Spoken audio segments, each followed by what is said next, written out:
Hi everybody, this is Genova Chen, the creative director from that game company. Here with me are Matt Nava, our art director. Hi. John Edwards, the lead engineer. Hey guys. Nick Clark, the lead designer. Hello. And the famous Austin Wintory, the composer behind the music of Journey. Hi. Yeah, actually, before we start the game, Austin, here we are listening to the very theme of Journey. Can you tell us a little bit about, where the music comes from? What were the inspiration?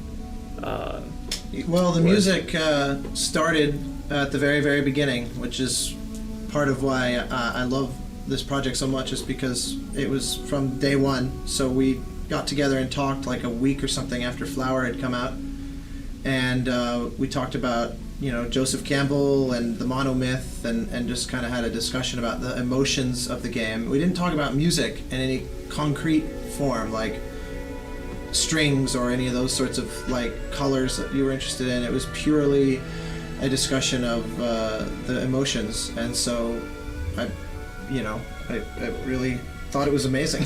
And like I just loved what you were talking about, and so it was one of those weird cases of going back to the studio, and then immediately this just sort of came out that same day.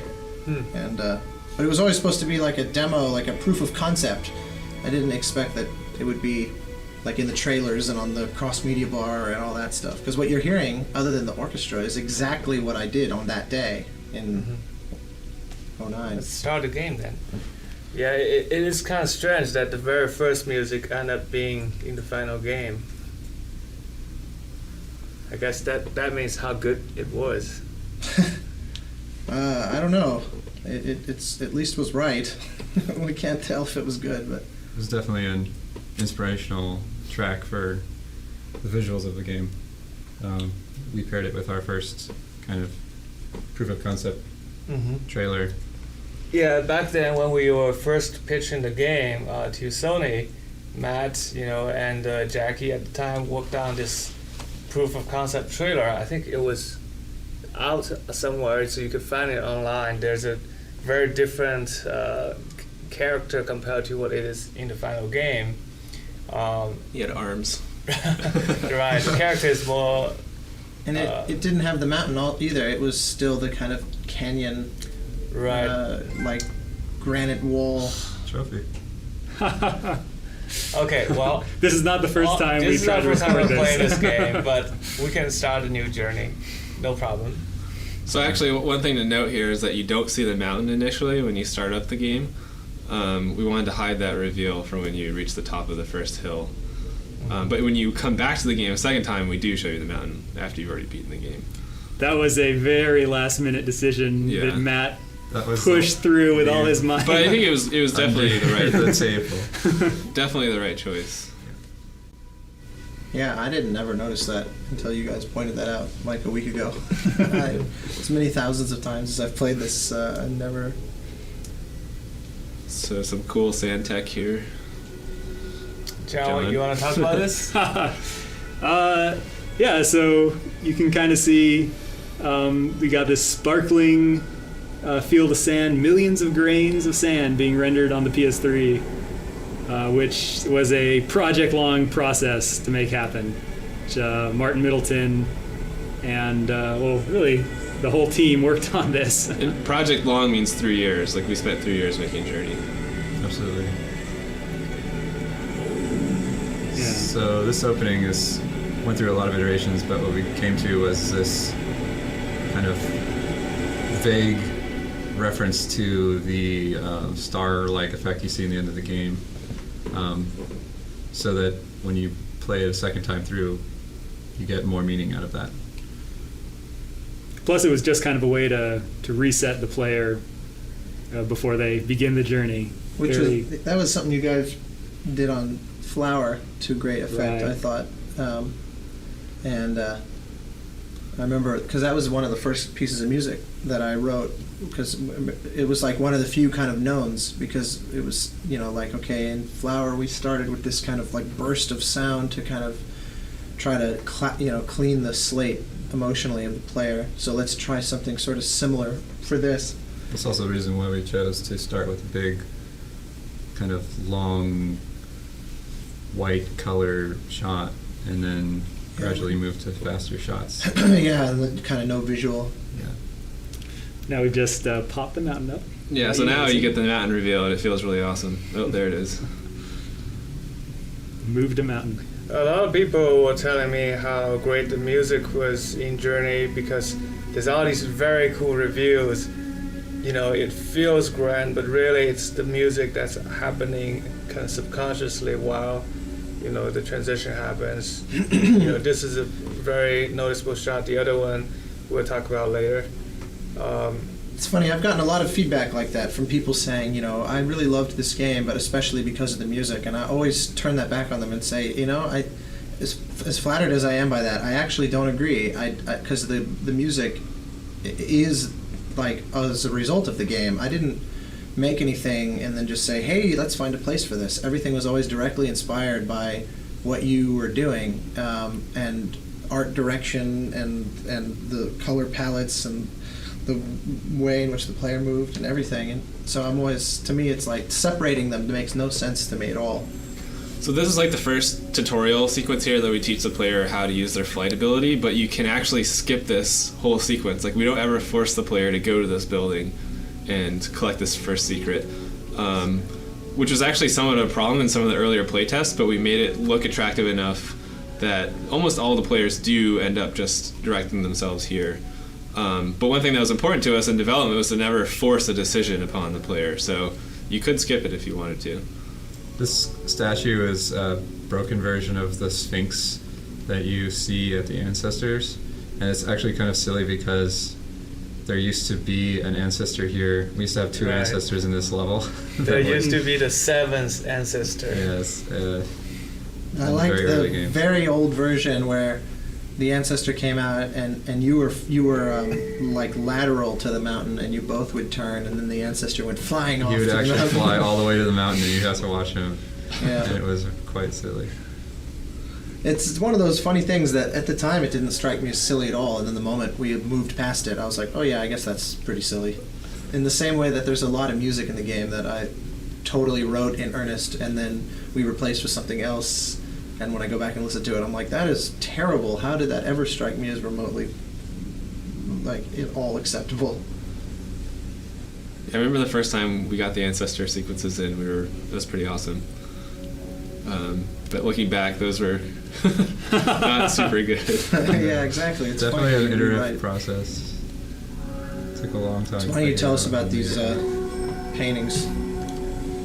So yeah, these also took a lot of iteration to get to a stage that was something that everybody felt good about. It was, for a long time, they were just these very hard to understand, well maybe there still are, but gameplay elements. They had a lot more like sequences and all sorts of things. They used to be like animated, where you could activate them multiple times, and each time there would be a different image, but then people thought there was some mechanic where they'd have to like activate a certain number of times to like unlock something. Yeah, puzzle. Yeah, it was like a puzzle or something. We found that the simple solution was actually the better solution in that case. There used to be cloth tapestries hanging, but then you could run into them and the cloth would fly into the wall and it would look really bad. So Yeah, I thought when it was like displaying correctly, the hanging actual cloth that would then animate was really cool looking. It had a lot of bugs, but I always thought that was an awesome visual of like when you would sing at a tapestry and it would like light would come off it. yeah, I mean, in some ways it was better feedback, but it also was had the that problem, yeah, really. there's too much feedback. Yeah, Like, yeah. I mean, that's one of the things we always see is, you know, there are these parts in the game where we maybe don't want the player to focus too much, and really the only way to do that is to remove feedback. Like even negative feedback is still going to attract the player's attention. Like even the cloth going into the wall, Right. players love to see that, and so we We don't just want have to them to focus simplify. on that. Yeah. Speaking of feedback, this part was always kind of a surprise because it gives you a lot of good feedback, flying feedback. Yeah. There's a bunch of moments in the game that to me felt very, like the word that always came to mind was charming, where like, because you create this landscape that looks super bleak and kind of desolate, and then like that little moment where it's almost like a flock of birds lifting you up. Yeah, it's the first like lively moment you come across, I think, in the game. Yeah, it's really. It's like an initial hint that there is still life in the environment, and we do sort of, that was intentional. Like we do kind of build up the life that we present to you incrementally as you play. And that was sort of the first reveal. In the same way we build up these scenes, here we don't even show you the ancestor's face. He's just a silhouette. And that was not how it was originally. We did that to make these maintain an interesting quality further through the game. I love these sort of story painting sequences. They were really interesting from a sound design standpoint too, because it was really easy to like overdo it, I thought, and make it too sound designy for something that's kind of only semi-animated. But I really like the balance. Steve Johnson, the sound designer, everything arrived at. Same thing with the music. I made it a point not to like score it as a movie, but to kind of go for the overall idea that it was communicating. So that it wasn't some cheesy like animated storyboard, because that's what it would look like if you got too specific. Yeah, it's a fine line. We want to keep the story, very readable, but at the same time we want it to be mysterious. So I think the music and sound definitely had contributed to that, abstract effect. So there are a lot of cues, like the gates opening right there was the kind of the cue to, okay, go forward. Even though we never tell the player go forward, those little hints like, oh, the gate opens, now the player kind of intuitively knows that they're able to progress. So we try to incorporate those types of design elements to subconsciously lead the player through the game. Also, you notice that there was another character right there at the end, foreshadowing that you might meet someone on your journey here. Actually, the only AI-controlled character in the whole experience is that little glimpse of one at the end of the hallway. Which is I really love, because you almost, especially if it's on a smaller TV, you it's like you swear you just hallucinated that person. A mirage in the desert? Yeah, exactly. Because it used to be long ago, it was at the end of this area, and you would be like running up the sand dune, and you'd see them, and they'd like run away from you. This is a much more sort of subtle and elegant design for that. So this is the first area in the game where the internet actually tries to connect you between players, and we don't know when we will be running into them, but this is the first stage where it's possible. And because of that, we tried to design the whole stage to make it easier for people to find each other, and that's why we put the big cliff on the side, make it so that you have to figure out how to get out of this area, so you spend more time in this area. Yeah, and like the puzzles are kind of arranged in this triangular fashion, so you kind of retraverse the same areas over and over again. Whereas some of the later levels, like the level after this, it's more linear, where you're going from the start to the end. But in this area, it's more likely to run across someone because you're spending more time in sort of a more confined area. Yeah, so Nick mentioned the triangular shape. What the player is climbing right now is one of the, according to the internet, the stone serpent. There are 3 of them, and they just form this triangle. So when you move from one to the other, it's very likely you can see the other players. Have you seen, based on like what people put on Facebook and Twitter, have people been able to pick up that those are, the machines that have people commented a lot about that scene? I think that that's something that players realize after their first playthrough. When they first come through this area, what we really wanted them to see is these kind of sculptural ruined things and not really worry about them too much. And then on the second playthrough or third playthrough, see them again and have more context and understand maybe what this kind of arrangement would mean for the history of the world and stuff like that. Hopefully, even on the first playthrough, there is sort of a subconscious cue that this is a world here that you're in, and something happened. Yeah. That's usually one of those things that I like to build into the music. Like if you want to plant a seed, with somebody that can later be recalled, you do it through the music. Though I didn't actually do that here. Like I have definite sort of musical colors and things that I associate with these stone serpents later on that I don't use here.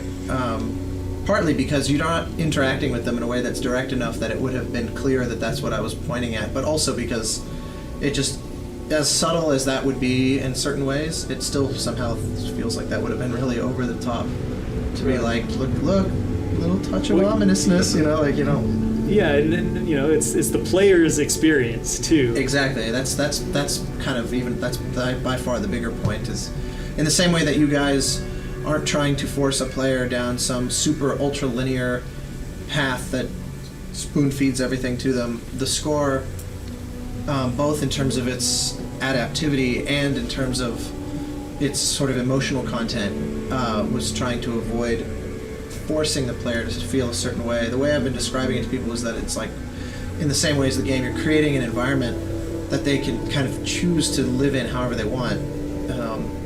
And as opposed to, like, you are now on the bridge, although I guess we are about to get that cue.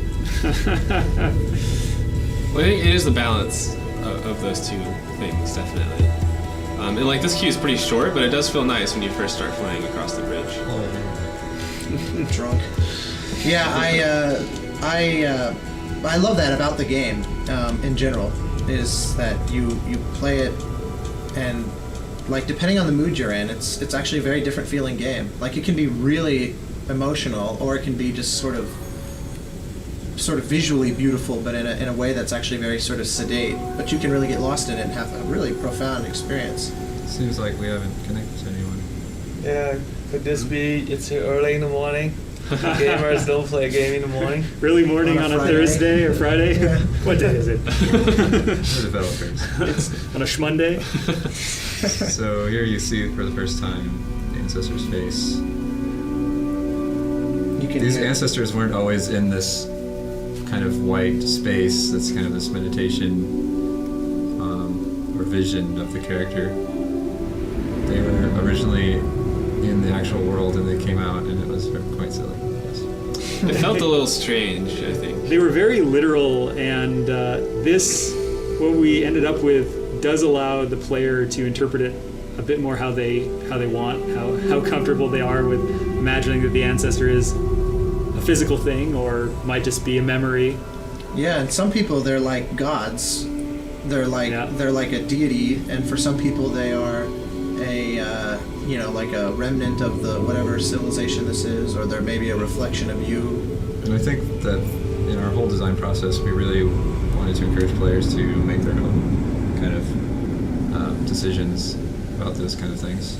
Well, I think on the team, even amongst the team members, it was one way of getting everyone to be able to see the same story, is we didn't all have to interpret these characters the same way. Yeah, no, I remember observing that early on, was that everybody had their own sort of take on what an area was or what an object was or these characters.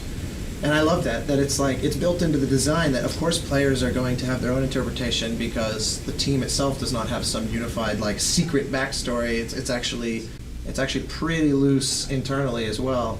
Maybe Matt does. Well, yeah, they're called Rythulians. Yes. Maybe this is the opportunity for us to review the backstory. No, I don't think we should have it. Yeah. So this was the world of flower after the apocalypse. And some players would like to think so. So this is this has been one of my favorite levels. This is the one I'd go to, like, when it was late at night, right before E3 or something, and we were working pretty hard. And I could just spend like an hour and a half just wandering the deserts. Yeah, in the E3 or the post E3 public beta, it only really went through to this area, and people would talk about how they played the game for like 2 or 3 hours, which meant that they basically spent a lot of time in just this area. This reminds me of our trip to the Pismo Beach, which, at the beginning of the development, we actually went to find this giant dune beach next to the ocean. Oh wait, it looks like we're connected to someone. I got a buddy. Someone's. Oh, there they Oh, are. hello. They have a much longer scar. Well, we haven't been collecting. Yeah, we don't need to feel symbols. threatened. So it looks like they I feel are also on the second round. They have the same Pattern. pattern. Yeah, it means the second time place of the game. So these little cloth fish creatures, as we called them, they started off very scripted, but we thought that wasn't very fun or very replayable, and so Brian, one of our game designers, actually sort of rewrote them to be entirely AI driven, with some like scripting hints, but they are a lot more reactive and natural now than they were earlier on in development. They kind of serve as a proxy for another player, but obviously they're sort of a more primitive life form. So since we don't have a human AI, it still works pretty well. They can follow you kind of like a dog. Right, and they are kind of like the next sort of hint or step in the presence of life in this world. So there is definitely an evolution in terms of how we present that. We also have a hint here. Notice all the creature that's made of claws are coming out of the stone serpent. Yeah, that's the next kind of reveal in that whole narrative in the game.